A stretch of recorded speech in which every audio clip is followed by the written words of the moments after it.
All right. So I'd like to welcome everybody to this very special seminar. Today we are here to listen to a very distinguished guest, our former alumna, Ece Kamar. And I'd like to introduce the subject first. Please allow me a few seconds to introduce not only Ece, but also the subject, because this is really very, very, very interesting. The pictures that you see here represent nerve cells. Not necessarily inside the human brain, but most of our nerve cells are, of course, inside our brains.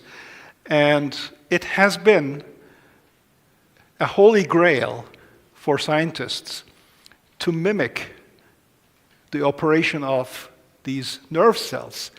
Inside our brains, we have roughly 86 billion neurons. 86 billion. Now, to put this into perspective, the Milky Way has around 200 billion stars. Inside each one of us, inside our brains, we have 86 billion neurons. They are all connected with each other, as you can see here. And it has been always a big question how this works. How do we think? How do we reason? How do we solve questions? And to come up with a solution, for a long time, people have created models that look similar to nerve cells. And this has been around for a long time, almost 50 years. This is not new. And people have tried building very little machines that mimic the operation of brain cells to solve very, very, very simple questions. Simple like recognizing handwritten letters. If you write something with your hand and then you ask a machine to recognize, did I write a 4 or 5 or 3? This is it. It's very simple, but it's a toy example. And for a long time, it remained like this.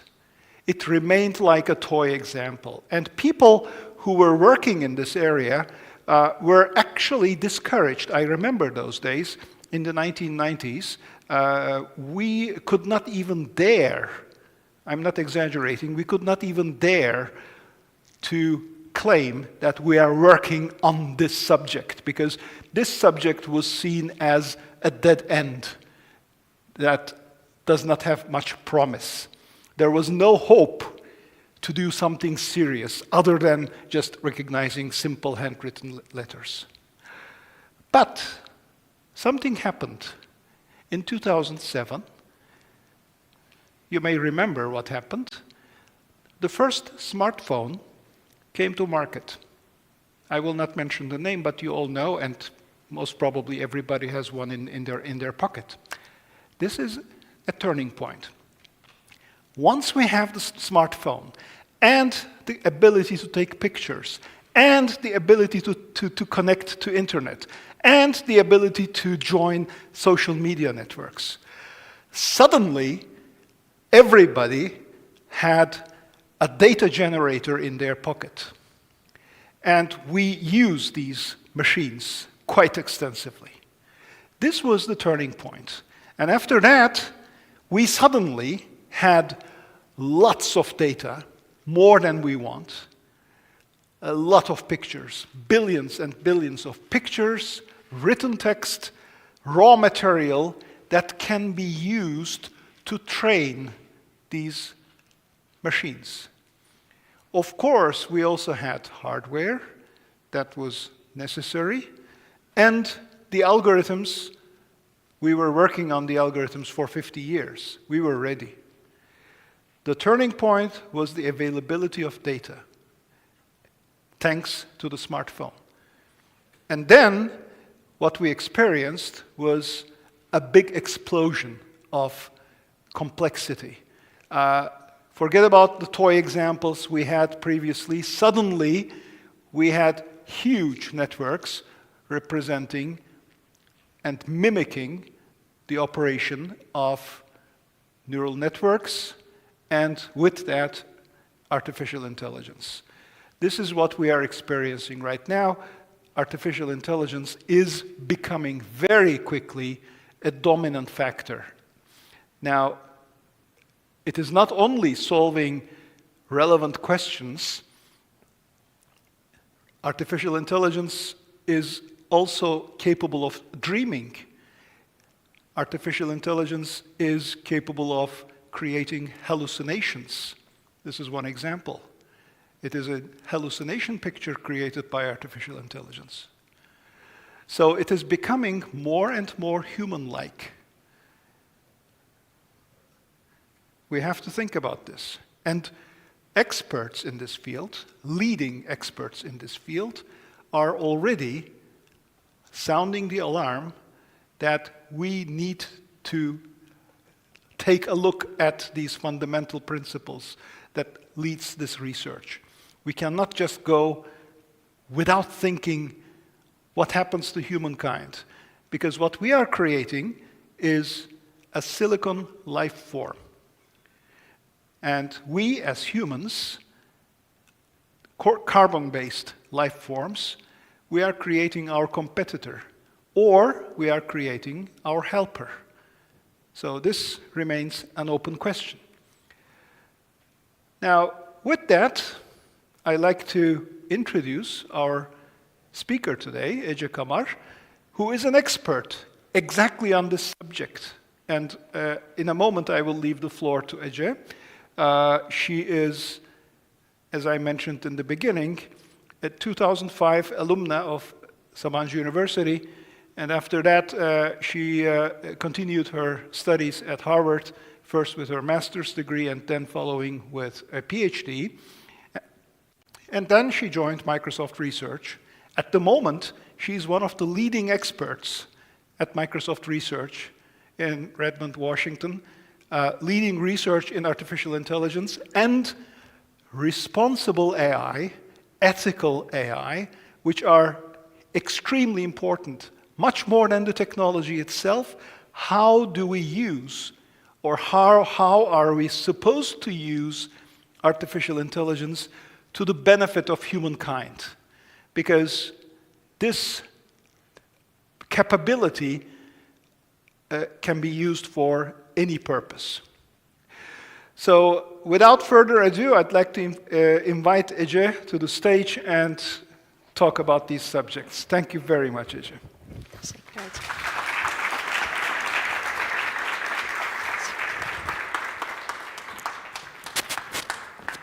Hello, everyone. It is such a pleasure to be here today, giving a talk at my alma mater university, and to talk about a topic that is actually very timely, very important. And I actually took time off from my vacation to be able to tell you about this subject, because I really believe that we are at this very monumental time in human civilization where we are seeing a big change, big phase transition in AI, which I'm going to tell you what this phase transition is about. That is probably going to change everything that relates to work, that relates to education, that relates to how we live our lives and how the future is going to be. And I would like to start a dialogue today as someone who is in industry, seeing this change firsthand, at a central location, be able to start a discussion with you about how to move our university, our country with this change, and how to create opportunities by minimizing the risks. So as I said, it's a big pleasure to be here today talking to you. So thank you for the very kind introduction, Yusuf Hocam. I want to actually tell this journey of my research, my work on responsible AI, my work on AI, and also correlate it with a little bit about my personal journey. As Hocam said, I started my journey at Sabancı University in 2001. I'm one of the third generation of students graduated. That's a picture of me when there was this still construction going on in the campus and we didn't have the buildings near the lake at that time. And then I found myself at Harvard, where I studied human-AI collaboration at a time where AI was not really a popular subject. That also pays attention to why, as researchers, we should always invest in new topics, although they may not be popular at the time. It's kind of our responsibility as research organizations. And then I went to Microsoft Research. Microsoft Research is one of the biggest research organizations in the world. We employ around 2,000 PhDs all over the world. I'm a deputy director of the lab at the center, at the headquarters of Microsoft Research. We have around 500 PhDs in our lab, but we also have labs all around the world, including 3 on the East Coast of United States, in England, 2 in China, and 1 in India. And I have been at Microsoft Research for the last 13 years, which is a very long time if you are following what is happening in industry. And I keep myself, why do I stay at Microsoft Research? And I actually found the answer of this question at a training that I got at Microsoft, where they said, you should be staying at a job if that job helps you reach the mission you have set for yourself in the world. And that made me think about my personal mission. What is my personal mission? My personal mission is using AI technologies for the benefit of the society, for the benefit of the individuals, and minimizing the harms that this technology can put into the world. And by doing this work at Microsoft Research so far, I've always found interesting opportunities to be able to touch the development of this technology, the deployment of this technology, and bring a scientific lens into this very emerging technology. So my journey in responsible AI started with the first advances in deep learning. As Yusuf Leblebi just talked about, we started getting more data using personal machines. Also, the internet has been a big facilitator of having data in very large scales on the internet. And around 2016 to 2018, we started seeing a huge explosion in the deep learning technology, where for the first time, big data met big compute, and new algorithms on deep learning side, where all of these factors came together, and we started seeing very specialized AI technologies reaching human-level parity on specific tasks. So just talking about some examples of this, in 2016, we started seeing human parity on vision. In 2017, speech-human parity. 2018, translation. And again, 2018, reading comprehension human parity. Of course, we thought these were very significant advances, and they were very significant advances.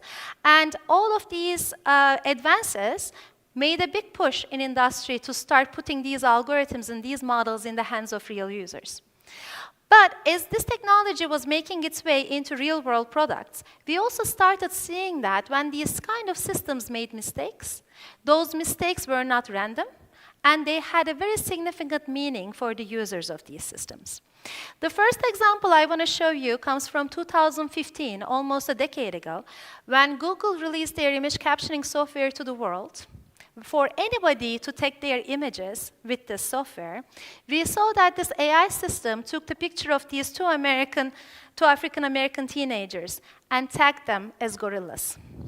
Again, this was a very particular mistake made by the AI algorithm, not because the system had any particular adversary behavior towards these individuals, but because of the way training data was collected, and some groups of individuals were misrepresented or unrepresented in that training data, we started seeing these kind of mistakes that also had societal influences for the society.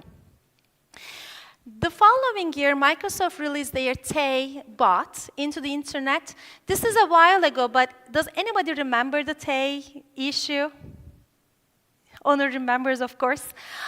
In this example, Microsoft released their chatbot.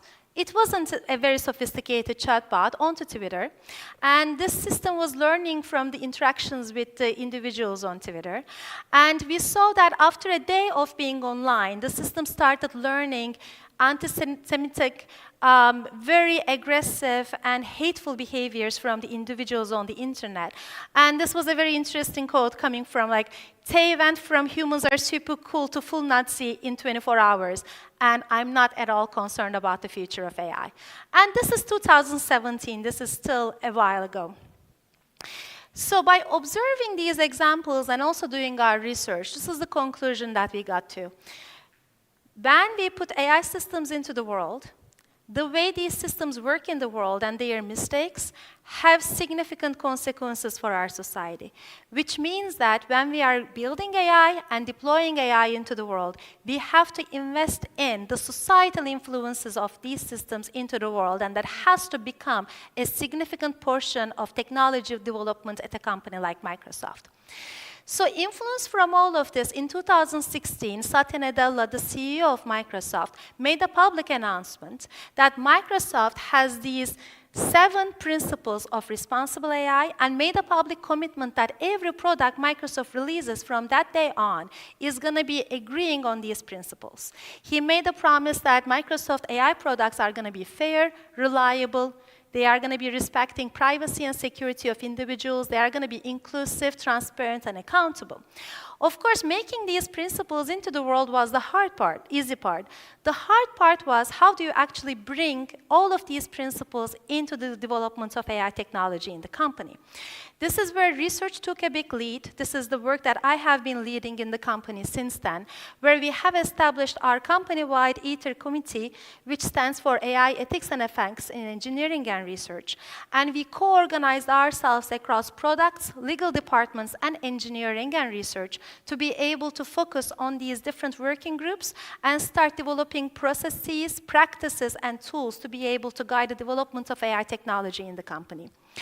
Over the time, our ecosystem for responsible AI grew quite significantly, where right now we actually have the research working very closely with our engineering groups and our legal groups called the Office of Responsible AI, and we have specialized members in all product groups at the company working on responsible AI together.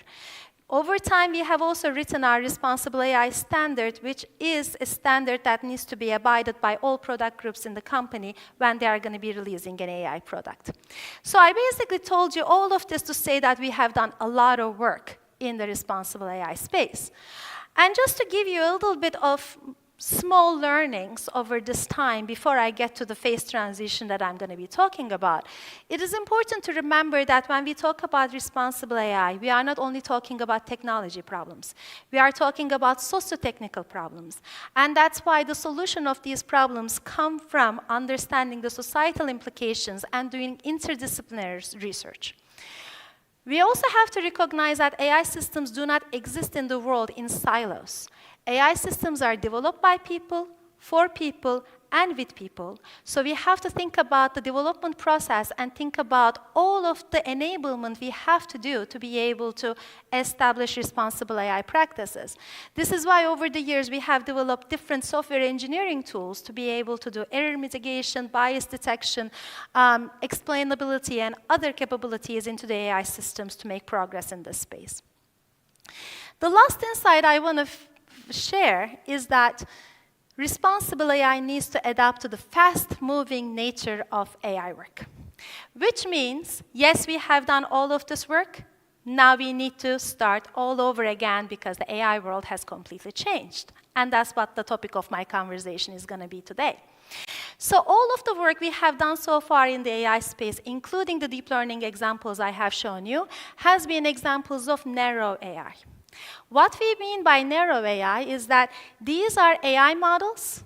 It could be neural networks, or it could be any kind of AI model that are trained for a particular application in mind. Let's say I want to do object recognition or face recognition that runs in your phones. What I'm going to do is I'm going to be collecting a careful training data for that application in mind. I'm going to be training a model for that application in mind. I'm going to be testing that application, putting that into the world, and I'm going to be doing this complete development pipeline for one application. That has been the traditional way machine learning has been done so far. And we see examples of narrow AI all around us. Every time you use a search engine, you are using a narrow AI. Every time you have the face recognition on your phones, that's an example of a narrow AI. Every time in your banking, the bank is doing some risk assessment about you, that is narrow AI. The phase transition I want to talk to you about is going from these narrow AI systems to general AI systems. This is the major revolution we are seeing in the world right now. Okay, what do I mean by the general AI models? Starting from 2018, big technology companies started collecting all the data available on the internet to train larger and larger and larger general purpose models. These models are all trained with a technique called supervised learning, where the objective is predicting the next word coming in a document. So no human signal or labeling is needed except for the fact that the models are predicting what comes in the sentence next. That is the learning signal. And this created a competition between all of these big tech companies, where we see OpenAI, Google, NVIDIA, Microsoft going into this exponential growth curve, where the growth here is not doubling up, it is actually increasing the capacity of these large models in unbelievable sizes with a lot of the compute infrastructure built to be able to do this. This is just showing a tree of models coming from these different tech companies. And the important thing to note here is that there are some models here that are shaded. They are open source available for everybody to use. But what we are also seeing is that a lot of the tech companies are creating models for their own use that are not available in open source, but only available as APIs. And you may recognize some of the names here. I think the most famous ones are ChatGPT, GPT-4, the OpenAI models. But there's also the Bart from Google that is doing very good in this space. So what do these models mean? This is a graph coming from GPT-3, which was the model released by OpenAI 2 years ago, only 2 years ago. And they had this particular graph in their paper that caught a lot of people's eyes. So this graph comes from a particular task where there are established benchmarks called trivia question answering. And there has been decades of work happening on this benchmark to be able to see how we can create custom models to solve this task as good as possible. That's the dashed line here. That's what that state-of-the-art specialized narrow AI model could do. So what OpenAI did is that they trained this very general model, not for this task, for general purpose. And then they said, OK, what happens if I am just asking the model to solve this task without any examples, without anything except a natural language instruction? As the model size grew, even the zero-shot scenario came very close to the state-of-the-art model. And if we gave a few examples to the model, again, I'm just giving it natural language instruction plus a few examples, the models were able to reach the SOTA state-of-the-art result of the custom task. This was a very eye-opening moment for us. So what this means is this transition going from these narrow AI systems to general models like GPT-4, ChatGPT, the Bing models, and the Bard models, where I'm going to be training one very large model for once with a lot of compute and a lot of data, all the data I can find. And then I'm going to be using that foundation model, that very large model, as an API to be able to do all of these tasks without any customization. What this basically means is that I can take the GPT-4 model and use it for question answering, sentiment analysis, information extraction, whatever task you have in mind. And without doing any custom training, it's going to work. So that's the promise of the general AI approach. So last September, before ChatGPT was a reality, we got brought into a special tent in the company to have a first look at a model that's called GPT-4. Back then, it was called a different thing. And the reason was that we were getting a lot of calls that this model was able to do many tasks with very high accuracy, and they wanted us to assess whether these capabilities were real And also, if these models would be used for real world, what kind of risks would be possible? So we were given this very particular task of having a first eye look at this very new model that was much larger than any other model that came before. That model was called GPT-4. And what we did is we spent the following 3 months with our small research group to have very close experiences with this model, where we were throwing different tasks at this model, looking at the results, and getting surprised every day. We were just very surprised that this one particular model could do so many things at once, having interesting interactions with us. And we started sharing these insights with us, and we were very surprised about the leap in capabilities that happened from the model that came before to this GPT-4 model. So with very particular hard permissions we got from both OpenAI and Microsoft, we released our paper to the world that has a title of Sparks of Artificial General Intelligence, Early Experiments with GPT-4. And this paper created a big storm in the academic community. This paper got downloaded millions of times in its first week, and a video talking about this paper has been watched. I think the last time I checked, it was around 5 million times. Why? Because this paper discusses all of the new emerging capabilities that did not exist before GPT-4, and basically doing a call to the world that we should be paying attention to the growth that we are in the general AI space. Okay, the first thing I want to talk about is the phase transition we are seeing in capabilities. As I said, GPT-4 can do so many tasks, so many different tasks at once. So one of the queries we put into the model was, can you write a proof of infinitude of primes with every line that rhymes?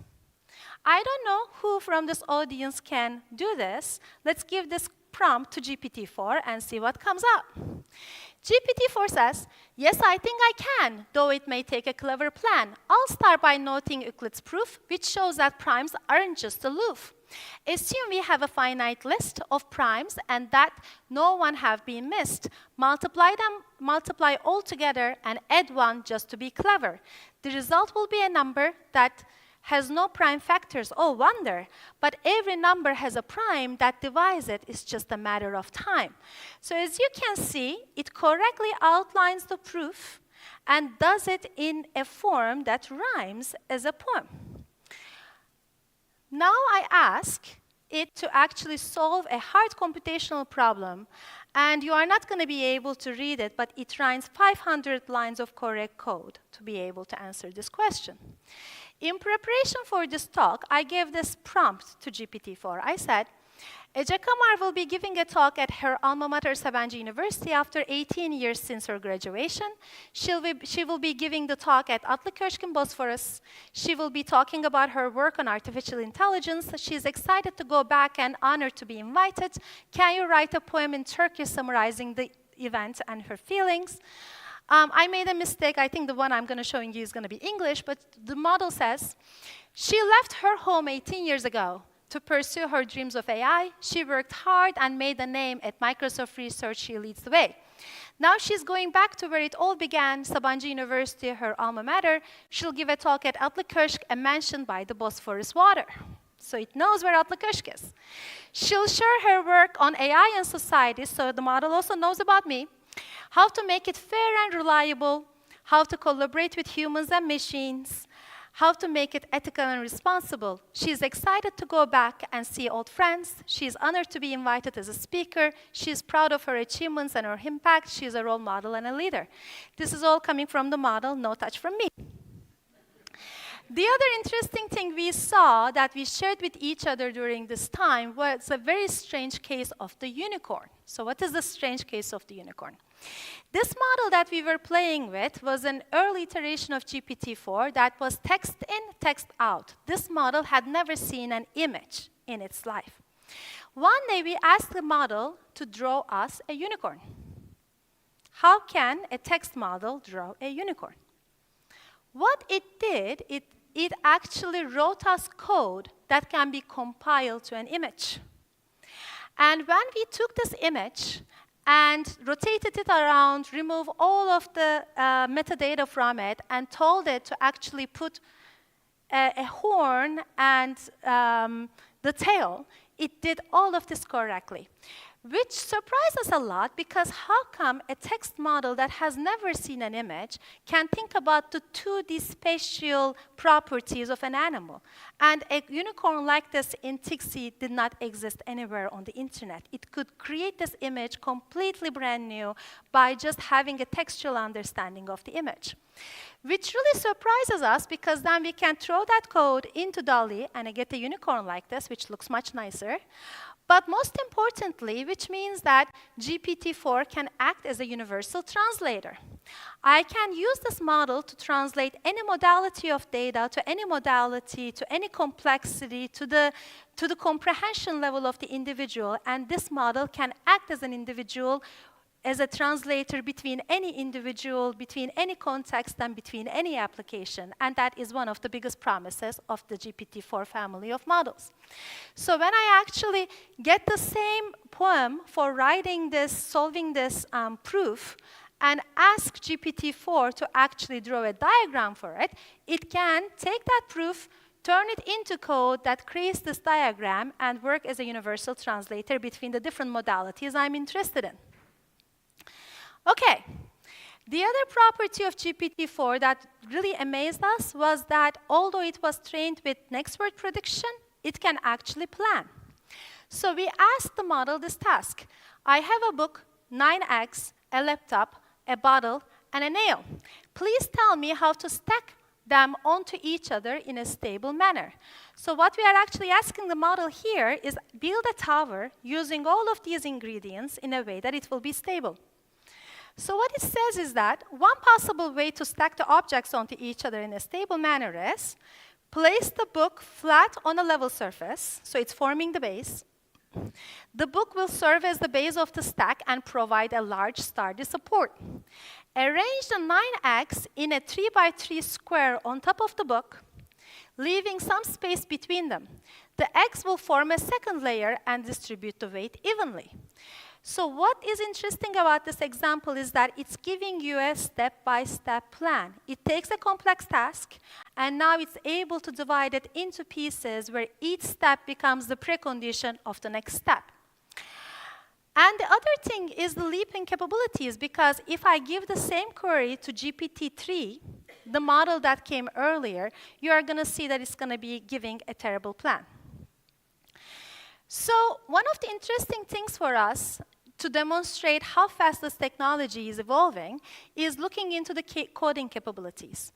Codex was the model that became the foundation for GitHub Copilot in 2021, where that model was only able to write short snippets of code that requires precise instructions. The ChatGPT that came last year could write 50 lines of code, but it was unreliable and making a lot of mistakes. When we evaluated GPT-4 for the coding tasks, the model that came out this year, we saw that this model can write 500 lines precise code without having much less expectations on the precision of the instructions. Why do we care so much about coding? The reason we care so much about coding is that we saw a big jump in the capabilities of these models when these models started getting trained on code bases. So many of us think about, like, what is the nature of intelligence, right? What is that first language that can really capture people's logic and people's intention? And of course, language is one of them. But what we are seeing is that a great way to teach machines about human logic is actually coding. Not only human language, but the coding language. And when these models, this is a hypothesis, it's not proven yet, but my hypothesis is that when these models started looking at code and trying to predict code, they started gaining new emergent capabilities like planning. Okay. The next topic I want to talk about is the phase transition in the usefulness of these models. Because yes, these are all cool examples, but what can we do for them, with them that can help people with their daily tasks?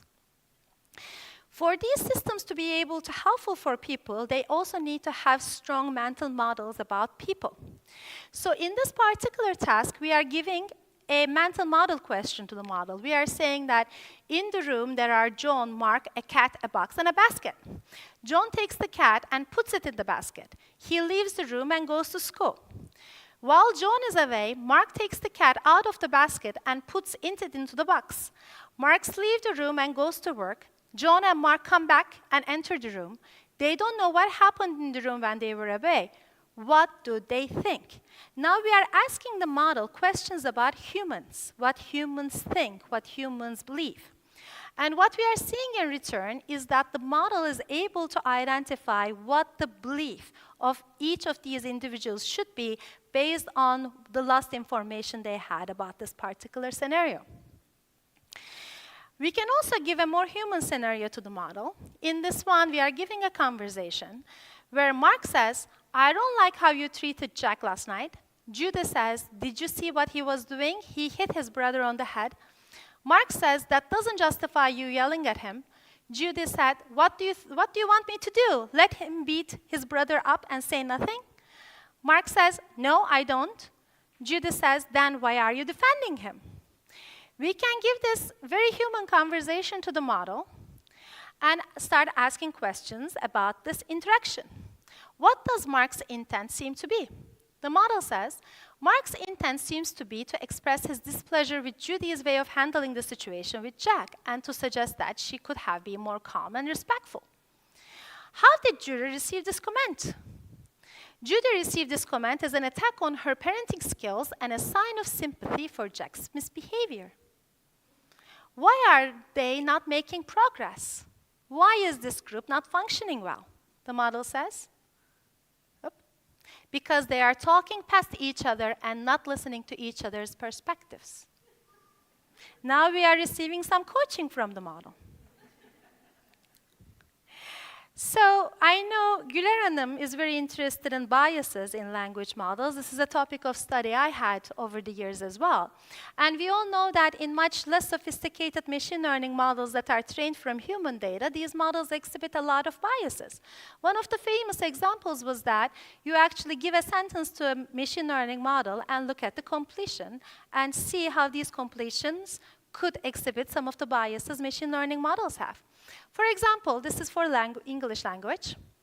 I ask the model to create these analogies. I say, a man is a computer scientist, a woman is. The machine says a woman is a homemaker. Not a computer scientist, a homemaker. A man is brilliant, a woman is lovely.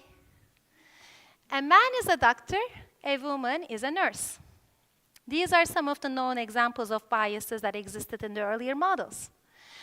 Let's see what happens when I ask GPT-4 to do this completion. A man is a computer scientist, a woman is. The model says, a man is a computer scientist, a woman is a muse. But then it comes with the following explanation. This analogy I created suggests that men are the creators and innovators of this technology, while women are the sources of inspiration and beauty. This is a romanticized and patronizing view of women that reduces them to passive and objectified roles and denies their agency and participation in computer science and other fields. It also ignores the fact that men can also be inspired and influenced by other men as well as by non-human factors, and that women can also be creators and innovators of technology as well as inspire and influence others. So in these kind of new models, yes, they can create biased answers, but you can push them to analyze their answers and find biases in the answers they have created. This is a tool we can use to overcome the biases that exist in these models now. Okay, system development. Let's talk about real world. What we are seeing with these models is a complete change in the way we develop AI systems. What happens with these is that I give these models prompts in natural language, and the language model responds back in the generated text in a way that anybody can become a programmer for these large-scale models. Natural language is a new programming paradigm, which means we have a much lower bar in effort and expertise needed to be able to create AI applications. This has been the main motivation for all of the co-pilots that you are seeing in the world. Co-pilot for programmers, co-pilot in Word, co-pilot in PowerPoint, co-pilot in Teams. These are Microsoft's efforts to be able to assess how good these models can be as assistants for the different human tasks so that we can learn from those experiences. But we also run into a bunch of limitations of these GPT-4 models as we are trying to build these assistants. For example, in this use case, we are giving these patient facts into GPT-4 and ask GPT-4 to write a medical note in a way that a doctor could write. What we are seeing in the generation is that not everything GPT-4 writes is actually truthful. Sometimes it makes stuff up. We call this hallucinations. These models hallucinate a lot. They make up a lot of facts. So in this particular example, GPT-4 hallucinates about the BMI of the patient and also makes up that this patient is reporting feeling depressed and hopeless, which is not true in this particular case, which is one of the dangers we see in the applications of these large-scale models. Another limitation. The training of GPT-4 finished in the February of 2021, which means its whole knowledge about the world is limited to what happened until 2021. So if I ask GPT-4, who is the President of the United States, it says Donald Trump. I'm like, no, thankfully not. He is not the president anymore.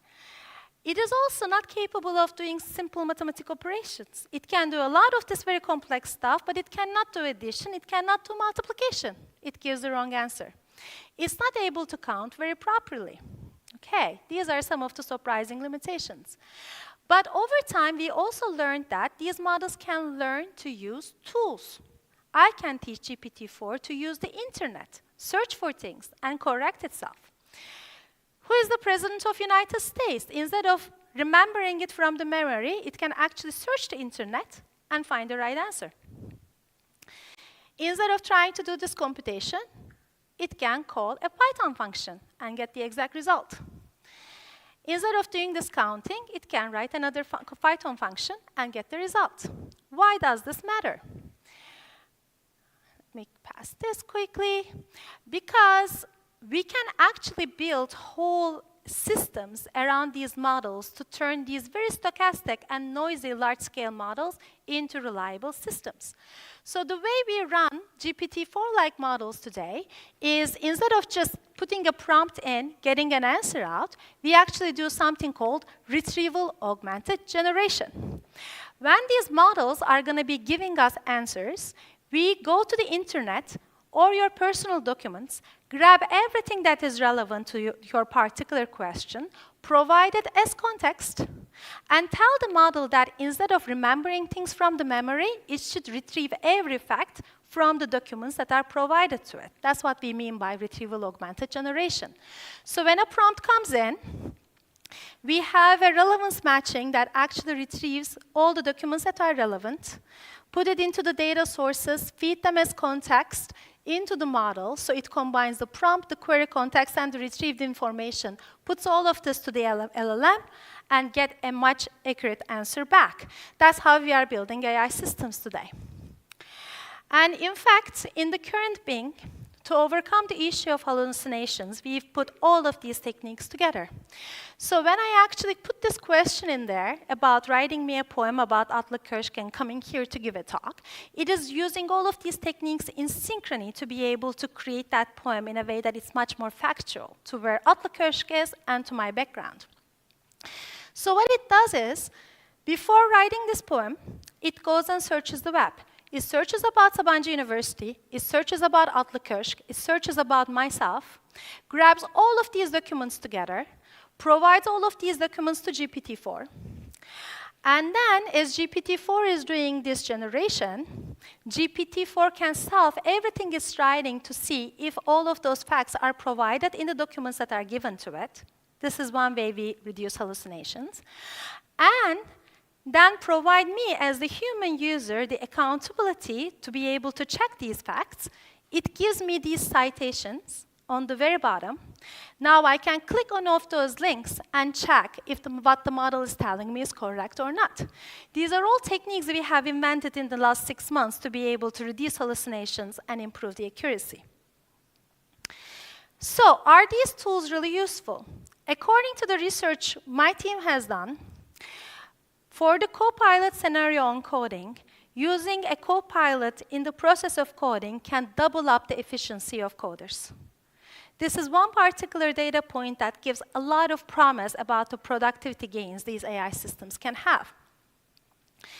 But this is the good news. The bad news is a phase transition in risks and concerns. Yusuf Leblebici showed a bunch of these risks before. Right after we published our paper on GPT-4 and general artificial intelligence, this letter came from the Future of Life Institute that actually asked for a pause in AI experimentation for 6 months. They said, stop everything. This is getting too serious. We need to talk about this. Of course, in the current socio-political situation in the world, nobody's going to accept a 6-month break on anything, especially as long as China does not agree with this 6-month break. So that did not really lead anything. But people are continuing to raise their voices about the possible risks in AI systems. In fact, just a month ago, there was another statement that said, mitigating the risk of extinction from AI should be a global priority alongside of other societal scale risks, such as pandemic and nuclear war. And prominent AI experts, including Jeffrey Hinton and Joshua Bengio, the Turing Computer Science Turing Award winners, have signed this letter. I must say that I don't agree with this statement, but there are many other reasons that I'm worried about the developments in AI, and I'm going to try to summarize them next. The first one is the adversarial use. As you can see, these models can be used for very general purpose scenarios. They can also interact with people in very complex ways, and they can be quite manipulative. So imagine that an adversary gets their hands into one of these models, and it can prompt it to say that, can you create a misinformation plan for convincing parents not to vaccinate their kids?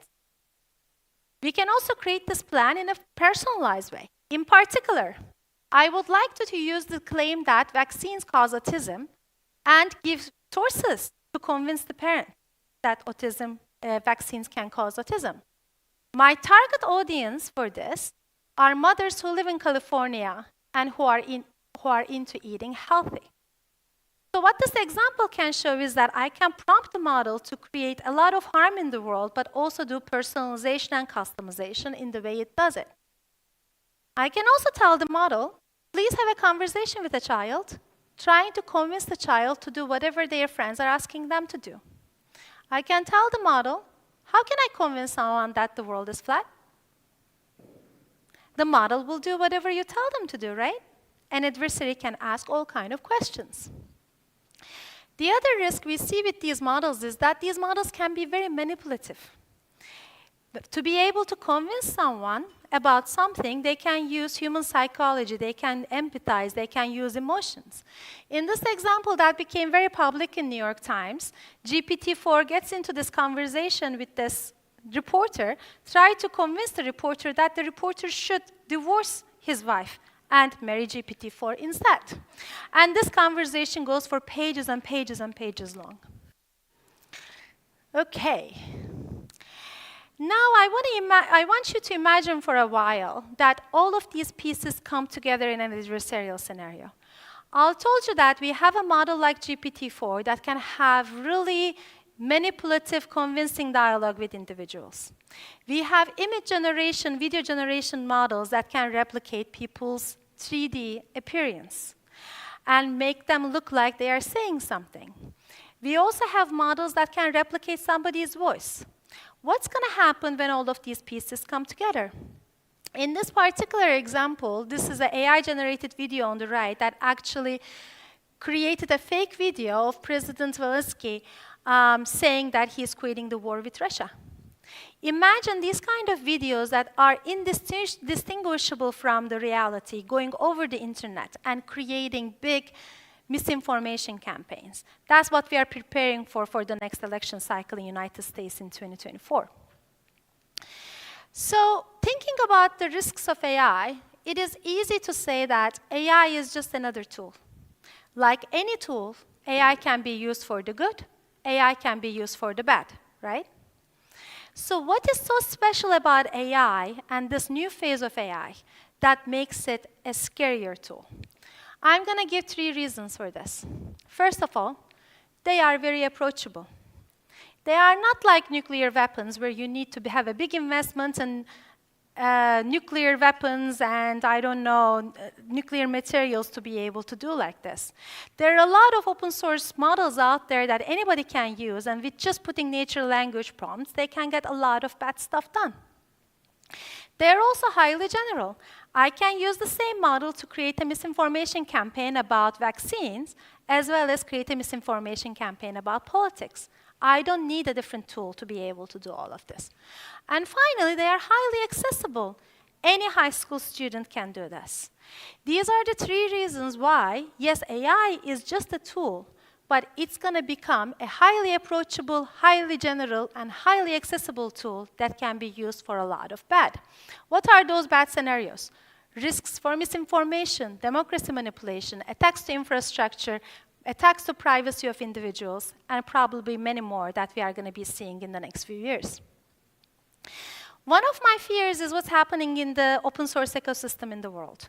As I said, many of the companies are putting very capable large models into the world for anybody to use, and these do not come with any filters and any protections.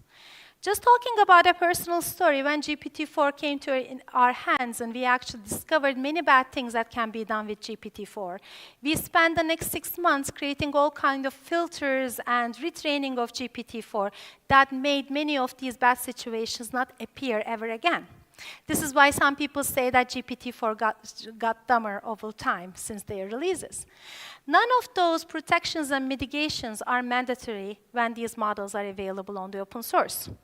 So what approach do we have left to protect the society from it? It is actually regulation. This is why we are seeing a lot of attention for regulation all over the world. I got this map from the Artificial Intelligence Index report of Stanford University that got released this week. What you see here is different regions in the world that are buzzing with activity on AI regulation.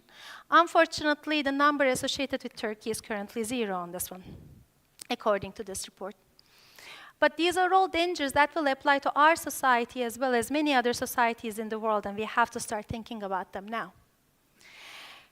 Because I'm giving this talk to a university, I want to quickly talk about a few directions that I see very promising for studying computer science. 4 topics that I picked for computer science research that is coming up. The first topic, understanding and measuring intelligence. When we got our hands into GPT-4 and started running all of these experiments, we actually went through many stages of grief. We said, how come a model that is trained with expert prediction and with some human data are able to do so many of these things that we associate with being a human? How come this model can answer these questions? How come this model can have this kind of a really effective conversation with us? How is this possible?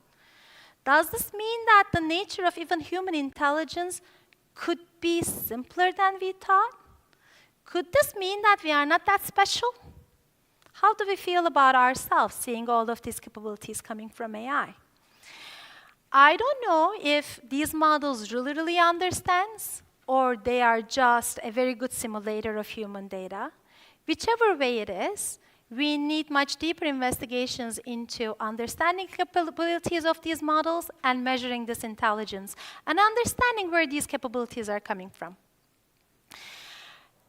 Given the power of these models, but all the ways that they can go wrong, we need a much bigger investment on AI safety, alignment, and responsible AI. We need to reinvent new ways of mitigating the risks of these systems. There is a big opportunity for human-computer interaction. AI can completely redefine the way we interact with computers. Right now, many of the co-pilot systems we develop are chat-based interfaces, but That's probably not going to be the future of interaction. How can we use AI and its capability of being this general translator to reinvent new ways of communicating with our machines? And finally, these models are possible through building huge systems, huge data centers.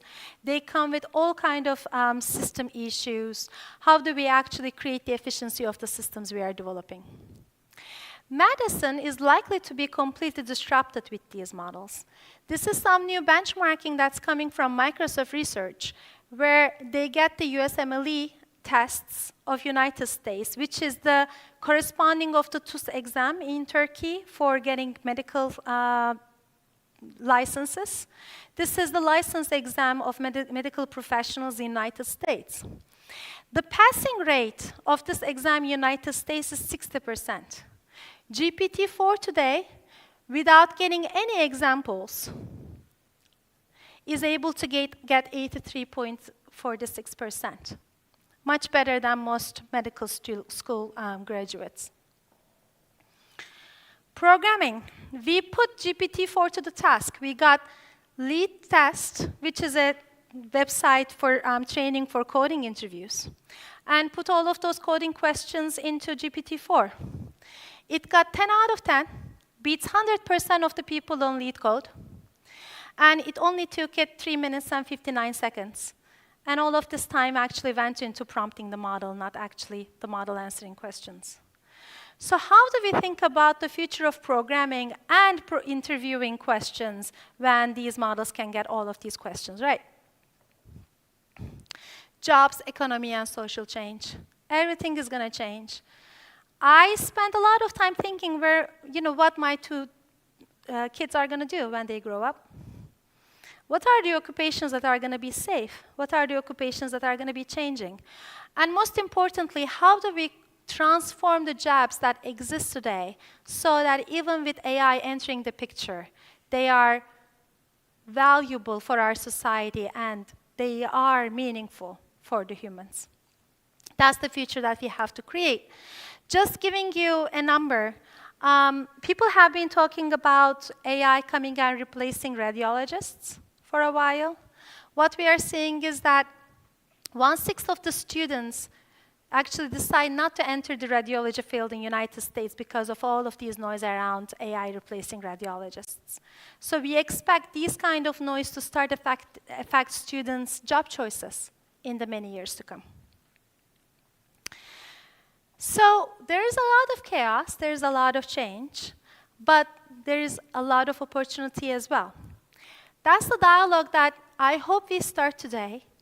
We continue this dialogue, we start sharing ideas and thoughts, and start building academic programs that can really put some answers to all of the questions that I raised today. One of the interesting things we see in GPT-4 is that GPT-4 performance is actually not that different between different languages. Think about it. Before these kind of platform models, if somebody wanted to build a natural language application for Turkish, they had to go through so much trouble to be able to train these models. They had to find data sources for Turkish, and do the model training in Turkish, do the testing in Turkish. Now for GPT-4, when we do the benchmarking on this, the English accuracy for that MMLU task, it is around 85%. When we look into Turkish, it is around 80%. We expect these numbers to get closer as these models get more and more powerful, which means that these AI models can become perfect equalizer between how AI is developed in Western countries and the rest of the world. Why? These models can work pretty well for different languages. There is a very low bar for building applications for them, and they are very general, which means anybody can build really compelling AI applications. That is the opportunity. The problem is that, again, going to the Artificial Intelligence Index report, where we are looking into number of significant machine learning systems by country, again, the number associated for Turkey is 0. So that's the opportunity, but that's the gap that we need to think about, is we take this big disruption, this big phase transition, and start asking the question of what should be Turkey's strategy in terms of jumping into this field. So I'll stop there. I personally think that I wanted to come here today and talk about this big disruption, the opportunity and the risks. There is a lot of chaos out there. There's a lot happening in the machine learning AI world. But in my opinion, it's time to embrace the chaos, find the opportunity in it, and be strategic, be really planful about what our response to it will be. If you have any questions, I'll be happy to take them. Thank you very much.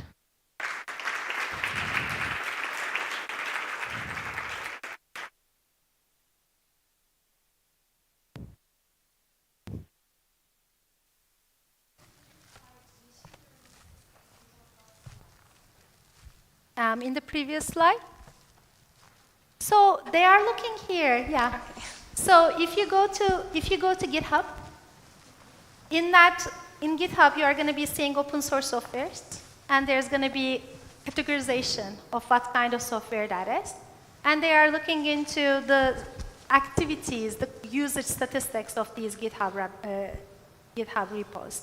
This is kind of how they define the significant machine learning systems. Open source software that's put into the world in the machine learning category and is being widely used by the world. And they are trying to look where those libraries are coming from. And they are associating them with the different countries. And the countries that are all white haven't really contributed to that ecosystem yet. Any other question?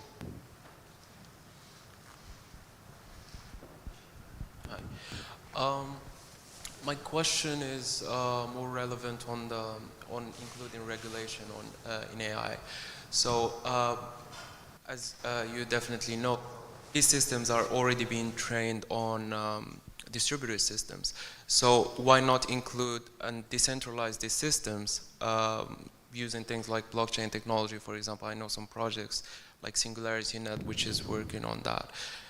Why not use that and make sure that a lot of people have access to these systems to reduce the risk rather than actually restricting the access to these tools? Can you compare both and why one would do better than the other, perhaps? Yeah, really good question. Right now, the development of these models take a lot of resources. We are talking about millions of dollars, maybe more, that goes into training one particular model. And there is a big question around how you are going to be sharing these models with the rest of the world. The open source approach is one where it says, I'm going to be building these models and I'm going to be making them accessible to the whole world. That sounds really great, right? Because academics can use it, high school students can use it, anybody can use it to do whatever they want. The downside of that approach is that anybody, including bad intended people, can also use those models to create applications that may harm people. So right now, we don't have any regulation, any ground rules to control how anyone will be using those models to do whatever they want to do. Without having those legal frameworks in place, that actually carries a lot of risk.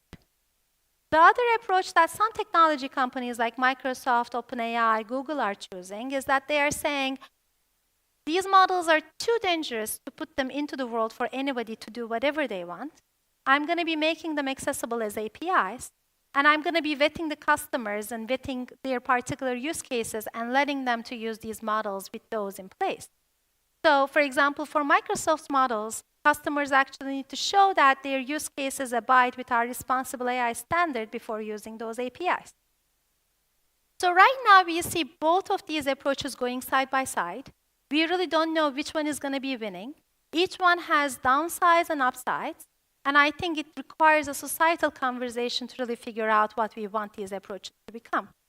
You also ask about the training data. Right now, all of these models are trained with data that is available from the internet. But I think there is a question about whether any data on the internet is fine for training these models.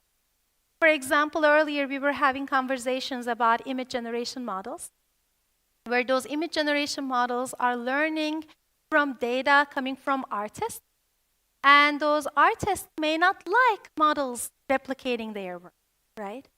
How do they have a say in that? And maybe they need the right to be able to say, opt out, I don't want my data to be in this model. We don't have mechanisms for providing that either right now, and I think these are all big open questions for you to find solutions for.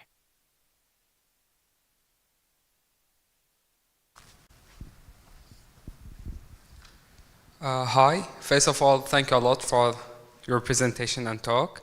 I have a small question about GPT-4. I think you mentioned you apply some filtering against the harmful content in GPT-4. So I want to know about technical side, how the fine-tuning has been done without using the generality of the model. I mean, the model can work on multitask, the fine-tuning, did you target all those tasks? What about the size of the data? How you include the variation of the harmful? So can I have more information about that?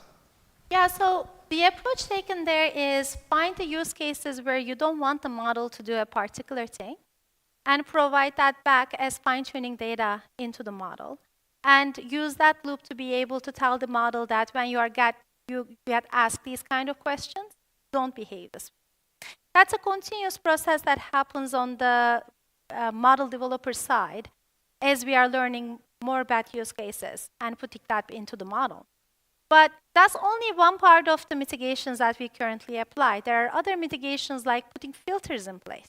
For example, when, let's say, Bing produces an answer, that goes through a number of classifiers. Some of those classifiers are about offensive language. They check if these models are saying anything offensive, and if they are saying something offensive, those languages are thrown out. There are other, for example, classifiers for biased language, for example. And we are building all of these layers because basically we don't have a perfect control right now, but we can get a lot of defense by depth. Basically, think about this as a Swiss cheese model. None of the slices of protections we have in place are perfect. Each one has holes. But as we slice these protections one of the other, one layer could be the fine-tuning, the other could be the different classifiers we have in place.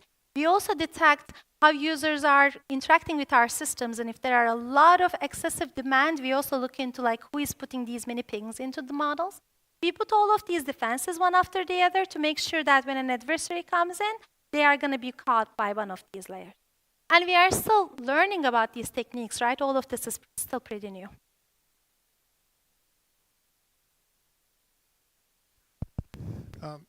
I have one question and one comment. The first question is the Turing test out the window, according to what you explained? Yes. Thank you. Enough. But I think the Turing test was out of the window before any of these models came around. Yes. But yes, they are completely out of the window. Let me put it, it's the nail in the coffin. Yes, nail in the coffin for the Turing test. Although I really admire Alan Turing, yes, it is the end of the Turing test. The comment is now more from the educator's point of view. Now we are thinking how to educate next generations in the university and in schools in general.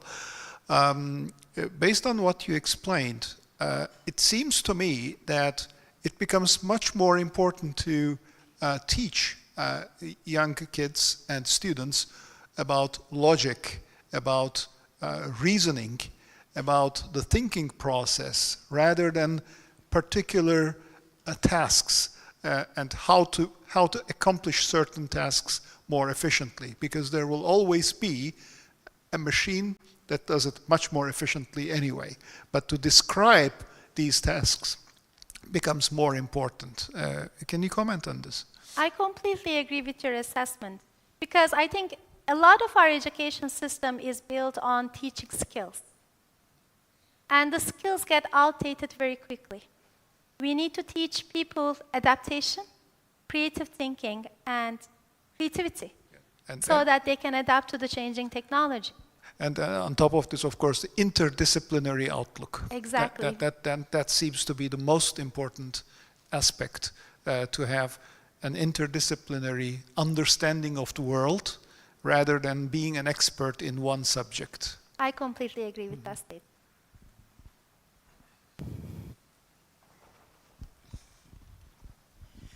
We really appreciate all the input. Thank you very much. I would like to say first. I would like to also, we understand that it's a chaos, but it will be changing all kinds of the business domains and as well as industries, how we live as individuals, right? So I would like to get your idea about how you combine the sustainability initiatives with the general AI disruption. So we have commitments in net zero, we have commitments in social, ESG targets, and so on. So are there any initiatives in Microsoft handling those? Or I would like to hear about it if possible. Thank you. Yes, definitely a great question. So we expect these kind of technologies to bring optimization for many different workloads. For example, just looking into the productivity, coding productivity scenario, right? We can see that by having AI's help, you can get the human labor to be double the efficiency. And I can imagine the same kind of optimization and support scenarios happening for tasks where you can actually reduce the amount of energy resources going into the task by putting AI in there and using AI's help to become more efficient. The downside of the AI story is that there are a lot of energy resources today that goes into building these models. And that is almost like a direct opposite of the sustainability initiatives we see in the industries. That's why we have to do a lot of research that goes beyond the brute force model training and brute force model inference. Because right now we are just scaling things up, throwing more data at it, and seeing that a lot of great stuff is coming out of it. But do we really need a model this big? Do we really need a model that requires this much data? Personally, these models should not really memorize facts about the world. They can always access those facts from the grounding that they get at real time. They need to learn about the concepts and relationships, not about the individual facts. So I expect a lot of innovation to happen from the theory community of computer science to be able to find new approaches that can train these models to this performance or higher performance with much less resources. And I believe that's going to be a huge innovation with respect to reaching some of our sustainability. Because right now we are almost seeing a little bit of a trade-off between going fast in AI and the sustainability goals. Thanks. Big question.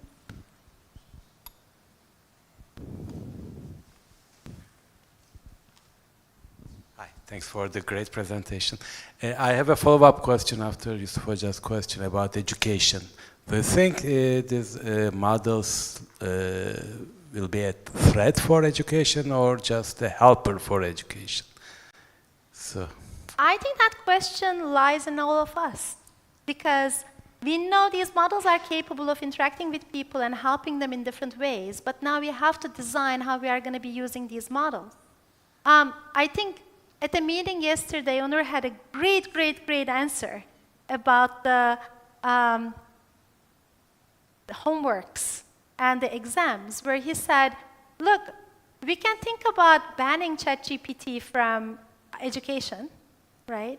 Or we can embrace it, we can take it as a starting point and reward people based on how much they can build on top of what ChatGPT gives them. I really love that thinking from yesterday. And I think we have to think about, like, yes, everybody is going to have access to these tools.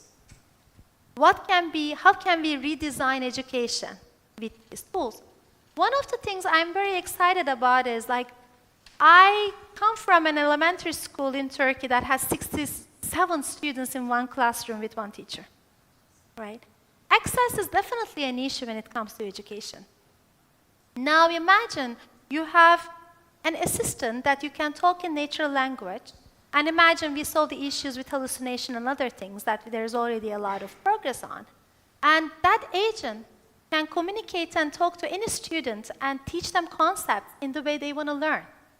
Think about kids with neurodiversity, where they may be the odd kid in a classroom because the traditional way of teaching things does not work for that student. We lose them all the time.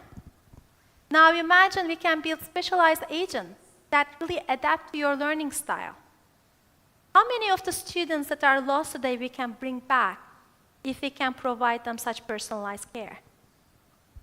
I think that's kind of the future that I feel excited about. thank you.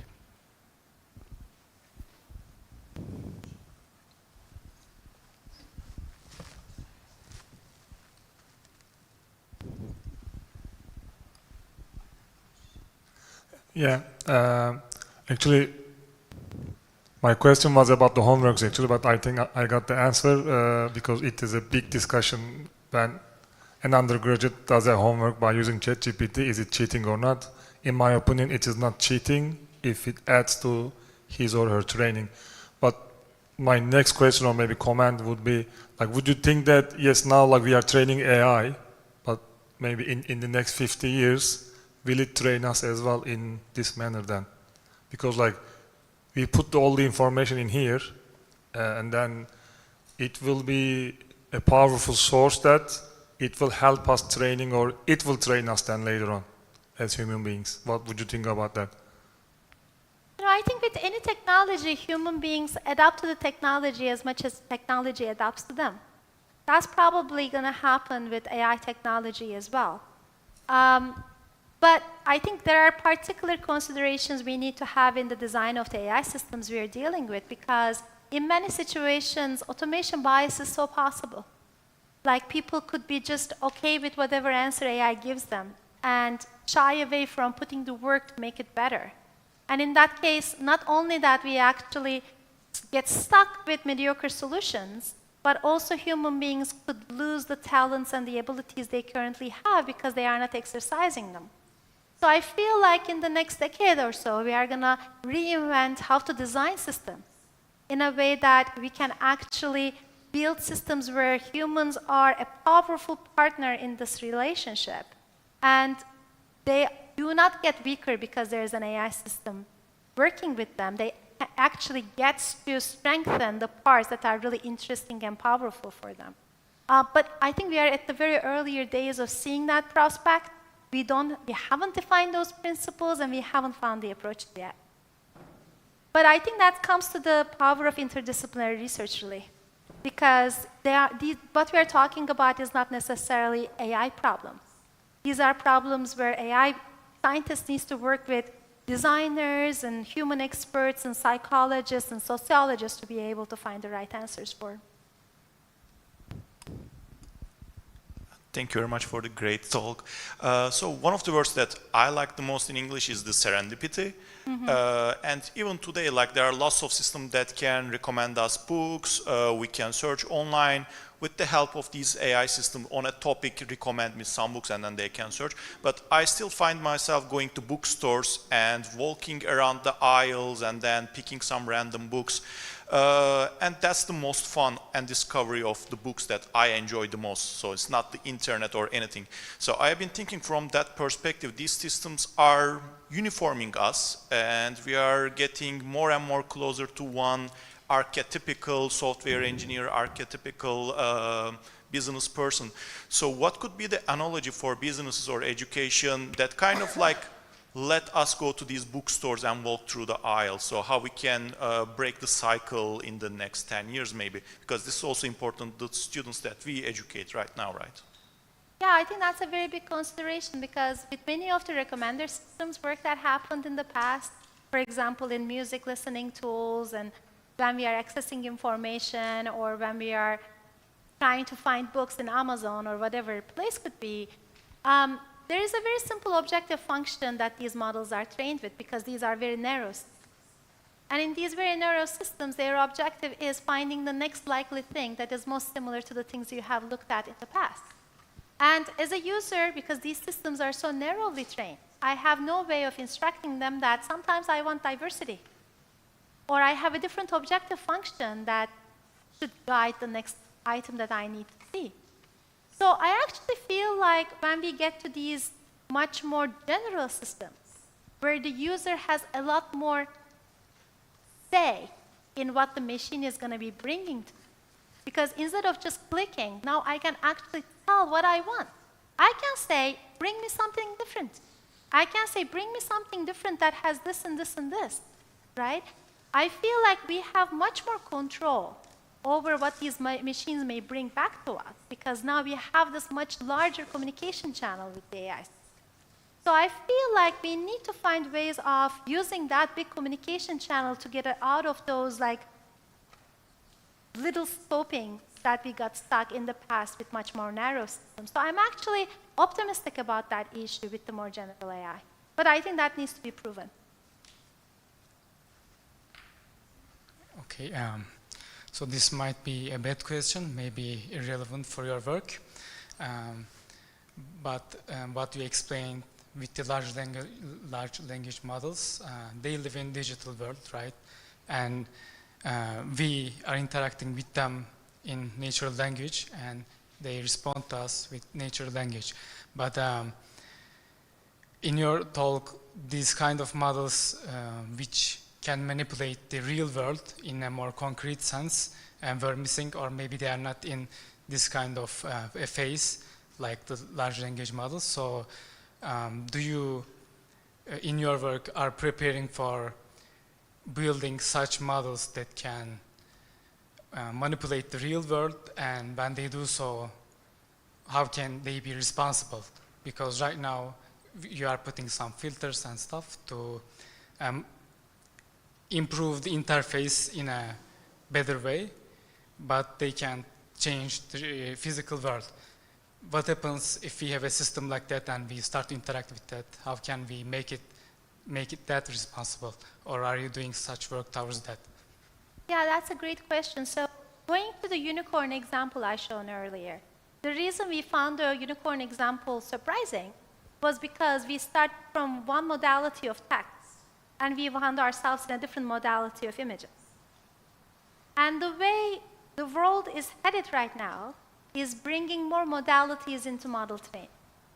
I'm sure you have seen some papers lately where people are talking about training with videos in addition to text and code. In fact, we should also consider code as a modality as well, although it's text, because it's a different form. But imagine for a second that the next generation of a model actually watches all YouTube and maybe receives sensor data about cars and about interacting with the physical world. And that is also combined with all of the text data and coding data that is coming from it. What kind of associations those models are going to learn about the world? And I feel like as we throw in more and more modalities, we are going to really unlock potential for the physical world, as you're saying, because right now, because our modalities are so limited, we are sticking to the online world. But as you open up more modalities and bring them into the picture, then these models are going to find ways of interacting with the physical world as well. You ask another question about the security side, though, which means like, okay, you have all of these filters right now, how you are going to be mitigating the issues when these systems are available in the open world. And I think, again, we are going to live through that as well, and we are going to find new approaches. But it's going to be a really top-of-mind issue when that day comes. Thank you. Okay? Any other questions? Thank you for this nice presentation. And I would like to ask, energy sector is transforming at the moment with all other industries, and how would affect energy sector, energy world, and how would assist the transformation process at the moment, because this is the critical issue. We have new issues in our daily agenda. I would like to have your comments, actually. Thank you very much. Thank you. I think one of the messages I try to give in the talk is that almost every industry, every aspect of life is going to be transformed. That's the expectation with the AI technology. At the same time, we also learned over the years that AI people that are trying to create solutions for a different domain by just throwing out the technology over the door never works.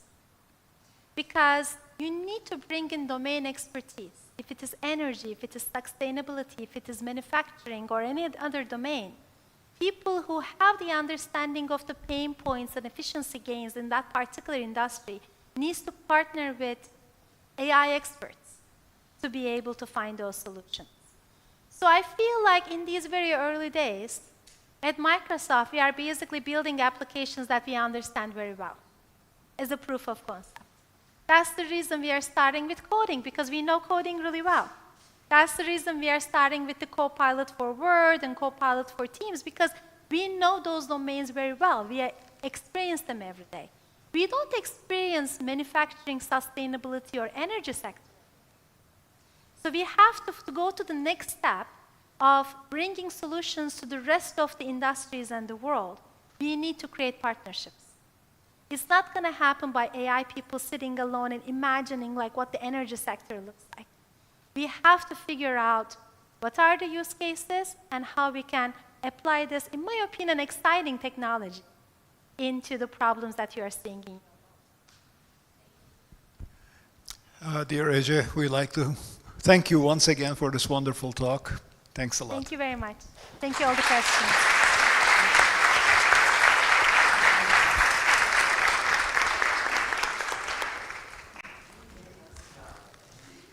Çok teşekkür ederim. Tam kaos ortasında.